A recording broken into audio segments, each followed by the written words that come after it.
ఆయన ఎవరికి ఇచ్చిండు? యూనిఫామ్ కాంట్రాక్ట్ ఎవరికి ఇచ్చిండు? బూట్ల కాంట్రాక్ట్ ఎవరికి ఇచ్చిండు? 2 జతల దుస్తులు ఇస్తానని చెప్పి, యూనిఫామ్ ఇస్తానని చెప్పి ఒక జత ఇచ్చి ఇంకో జత ఇచ్చినట్టు రాయించుకున్నారు. ఇది అక్రమం కదా. ఎన్ని కోట్లు దాని వెనక వేసుకుంది. మళ్ళీ దాని వెనక ఎవరున్నారు?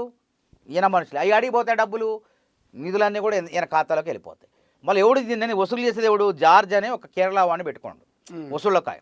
జార్జ్ ఎవడు? అసలు ఆయన ఎందుకు పెట్టుకోవాలి? గురుకులాల కార్యదర్శిలో ఆయన పెద్ద కార్యదర్శి పోస్ట్ ఇది ఇచ్చిండు. ఎక్కడ? కేరళ వాడు. అసలు ఆయనకు సంబంధమే లేదు.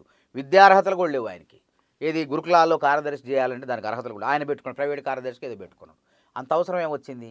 ఇంకోటి బల్లలు కొన్నాడు, ఏది అన్ని రకాల కంప్యూటర్లు కొన్నాడు, టీవీలు కొన్నాడు.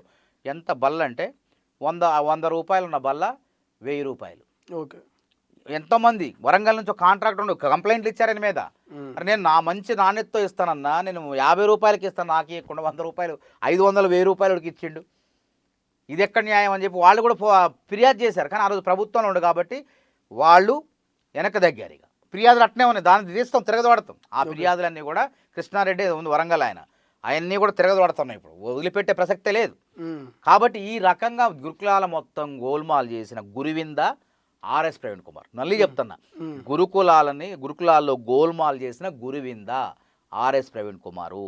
ఈయన స్వప్రయోజనాలకే వాడుకున్నాడు. ఈయన అసలు మాలవత్ పూర్ణ ఆనందులు, ఖమ్మం పిల్లగాడు ఆనంద్ పూర్ణ ఎవరెస్ట్ ఎక్కించింది ఎవరు? కిరణ్ కుమార్ రెడ్డి. నిధులు ఇచ్చింది ఎవరు? కిరణ్ కుమార్ రెడ్డి. మే 25, 2014కి వీళ్ళు ఎవరెస్ట్ ఎక్కారు. అప్పటికి ఇంకా బీఆర్ఎస్ ప్రభుత్వం రాలే, ఫలితాలు తర్వాత వచ్చినాయి. ఎమ్మడే ప్లేట్ ఫిరాయించేసిండు. ఇది ఘనత మొత్తం కేసీఆర్ది అని చెప్పి కేసీఆర్ భజన చేసిండు. మరో అంబేద్కర్ అంట కేసీఆర్ అని ఆకట్టుకున్నాడు. ఆకట్టుకొని చక్కగా ఇక్కడ గురుకులాలు ఏం చేసిండు? అప్పుడు ఎంత ఉన్నాయి గురుకులాలు? 293 గురుకులాలు, 1,40,40,000 మంది విద్యార్థులు ఉన్నారు. కేసీఆర్ వచ్చిన తర్వాత మొత్తం ఇక్కడ మళ్ళీ అవినీతి గుర్తుపెట్టుకోండి. 1000 గురుకులాలు అంటే 293 అంటే మొత్తం 1010 గురుకులాలు అవుతాయి. 293లో ఒక 150 ఎక్కువ పక్కా భవనాలు ఉన్నాయి. మిగతాయి కూడా ఒక పారదర్శకమైన అద్దె విధానంలో లేదంటే ప్రభుత్వ క్యాంపస్లలో ప్రభుత్వ రంగ సంస్థల్లో కొనసాగాయి. ఇక వీళ్ళు వచ్చిన తర్వాత గురుకులాలు కోళ్ల ఫారం, బీఆర్ఎస్ నాయకుడు కోళ్ల ఫారం ఉంటే దాంట్లో పెట్టేశారు. బీఆర్ఎస్ నాయకుడు భవనం ఉంటే దాంట్లో వస్తువులు ఉన్నా లేకపోయినా వాడు మామిడి తోటలోనే ఎడబెట్టేశారు. పెట్టి ఎంత వీళ్ళకి ఆదేశింది? 50,000 రూపాయలు అద్దె చెప్పటం, వానికి 10,000 రూపాయలు ఇట్టి 40,000 రూపాయలు వీళ్ళు జేబులో వేసుకోవడం, ఇది చేస్తున్నారు. అందుకే రేవంత్ రెడ్డి ఏం చేసిండు? విద్యార్థులకు డైట్ ఛార్జీలు 16 ఏళ్ళకు లేవు, 40% పెంచిండు. 200% అలంకరణ వస్తువులు, కొబ్బరి నూనె, సబ్బు, దువ్వెన ఇట్లాంటి వస్తువులు, అలంకరణ వస్తువులు, కాస్మోటిక్ ఛార్జీలని 200% పెంచిండు.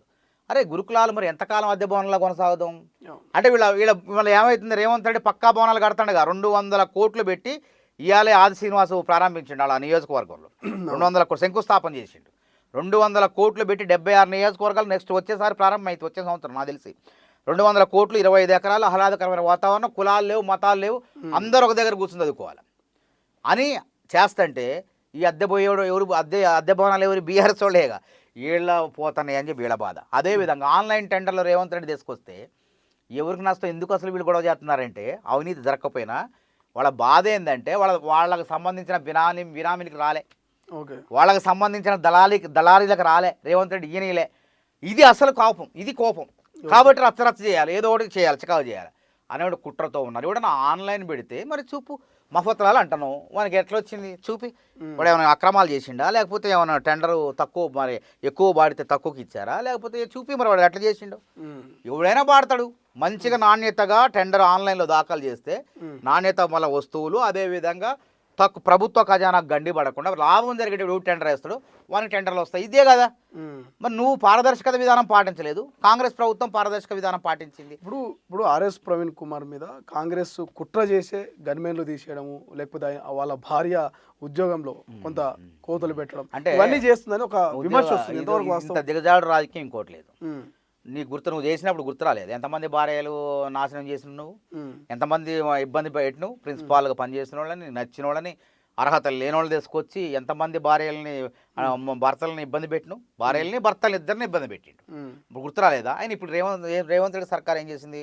సుదీర్ఘంగా పనిచేసే దగ్గర నుంచి ఇంకో శాఖకు పంపించారు. నష్టమేంది? ఇప్పుడు శ్రీధరబాబు గారు భార్య గారు వారు కూడా, శ్రీమతి గారు కూడా IAS ఉన్నారు. వారిని కూడా మొన్నగా మార్చింది శాఖ. వారిని మారవంగలేంది నీకు మారిస్తే అంటే నీ దగ్గరకు వస్తే నీకు అన్ని మర్యాదలు ఏమైనా స్పెషల్? గన్మెన్ల విషయానికి వద్దాం.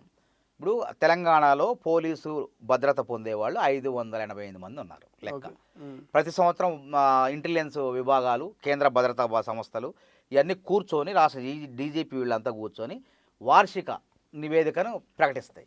ఓకే. అయితే మొన్న ప్రత్యేకమైన నేపథ్యం తెలంగాణలో నక్సలైట్ లేరు, నక్సలైట్ రహిత రాష్ట్రం అని చెప్పి ఛత్తీస్గఢ్లో ప్రకటించారు, తెలంగాణలో ప్రకటించారు, అన్ని రాష్ట్రాల్లో ఏదైతే ఈ ప్రభావిత ప్రాంతాలు ప్రకటించారు.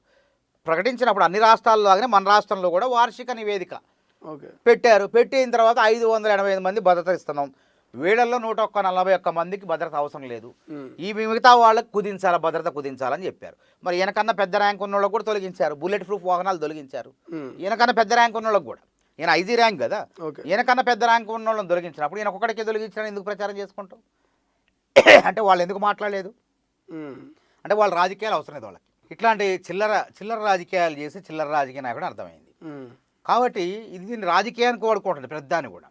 అంటే బీఎస్పీ పెట్టి అందులో విఫలమైపోయి మళ్ళీ బీఆర్ఎస్లోకి వచ్చి తన సిరిపూర్ కాగజ్ నగర్లో అక్కడ బీఎస్పీ ఓడిపోయి ఇక్కడికి వచ్చి ఎంపీ ఓడిపోయి ఏం చేయాలో అర్థం కాక తన స్థాయిని తానే దిగజార్చుకుంటాడు. నిజంగా ఒక ఐపీఎస్ అన్నోడు హుందాగా ఉంటాడు, ఇట్లా చిల్లర రాజకీయాలు చేయడు. ప్రధానికి వచ్చి టీవీల ముందు కూర్చొని వచ్చి మాట్లాడాల్సిన అవసరం లేదు. నిజంగానే ఆధారాలు ఉంటే బయట పెట్టమంటే బయట పెట్టడా, లేదంటే ఫిర్యాదు చేయిపోయి మా కేంద్రం రాష్ట్రంలో ఉన్న విచారణ సంస్థలతో ఫిర్యాదు వద్దు, ఎందుకంటే మేము ఉంటాం కాబట్టి, కాంగ్రెస్ ప్రభుత్వం ఉంటుంది కాబట్టి విచారణ. మరి ఈడీకి కానీ సిబిఐకి కానీ ఏమైనా జరిగితే అట్లా లేకుండా మీడియాలో కూర్చొని కాంగ్రెస్ ప్రతిష్టను, ప్రభుత్వ ప్రతిష్టను భంగం కలిగించే విధంగా, దెబ్బతీసే విధంగా వ్యవహరిస్తాడు. ఆయన దగ్గర ఏ ఆధారాలు లేవు, ఇది మాత్రం గుర్తుపెట్టుకోండి. రైట్. ఇక దమ్ముంటే ముందస్తు ఎన్నికలకు రమ్మని ఇటు కేటీఆర్, హరీష్ రావు సవాల్ విసురుతున్నారు. కాంగ్రెస్ ముందస్తు ఎన్నికలకు పోనీకి సిద్ధంగా ఉందా? ఇప్పుడు మంచిగా పరిపాలన జరుగుతున్నప్పుడు, చక్కగా అన్ని సంక్షేమ పథకాలు కొనసాగుతున్నప్పుడు, ప్రభుత్వానికి ప్రజలు 5 ఏళ్ళు పాలించమని తీర్పిచ్చినప్పుడు మళ్ళీ ఇప్పుడు ఎన్నికలు ఎందుకు అవసరం ఏముంది? అంటే వీళ్ళకి బుద్ధి మారట్లేదు. ఆ ఉద్యమ సమయంలో అట్లే చేశారు, రాజీనామాలు చేపించుడు, చివరికి పరువు పోగొట్టుకున్నారు. 25 మంది పోయి మళ్ళీ ఖాతా 10 మందికి వచ్చింది. రాజశేఖర రెడ్డి గుణపాఠం చెప్పిండు. సరే, తెలంగాణ రాష్ట్రం కాంగ్రెస్ పార్టీ సోనియా గాంధీ గారు ఇచ్చిన తర్వాత ప్రజలు కూడా ఏంది కొట్లాడిండు కేసీఆర్ అని చెప్పేసి అవకాశం ఇచ్చారు. 10 ఏళ్ళు అవకాశం ఇస్తే ఏం చేశారు? మొత్తం నాకి పడేశారు. తెలంగాణ మొత్తం నాకి ప్రభుత్వ ఖజానాను ఖాళీ చేశారు, ధనిక రాష్ట్రాన్ని అప్పుల కుప్పగా మార్చారు, వాళ్ళ పార్టీ ఖజానాను పెంచుకున్నారు. ఇక దేశంలో అత్యంత ధనికవంతమైన పార్టీ ఏది? బీఆర్ఎస్ పార్టీ కాదా? మరి ఎట్లా వచ్చినాయి ఇందులో నిధులు అందులోకి, అందులో నిధులు ఇందులోకి? అరే ఫార్ములా 1 ఈ రేసు డబ్బులు కూడా 41 కోట్లు అందులో వచ్చి పడ్డాయి.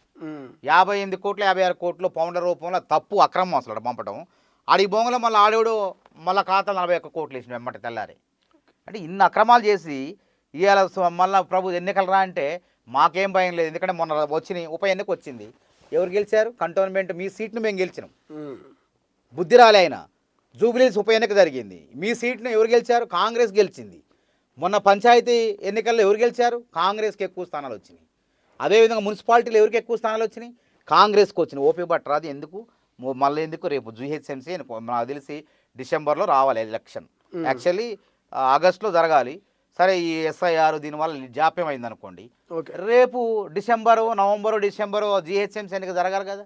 ఆ ఎన్నికలు తేల్చుకోరా, అది ఎవరు వస్తారో ఏదో చూద్దాం.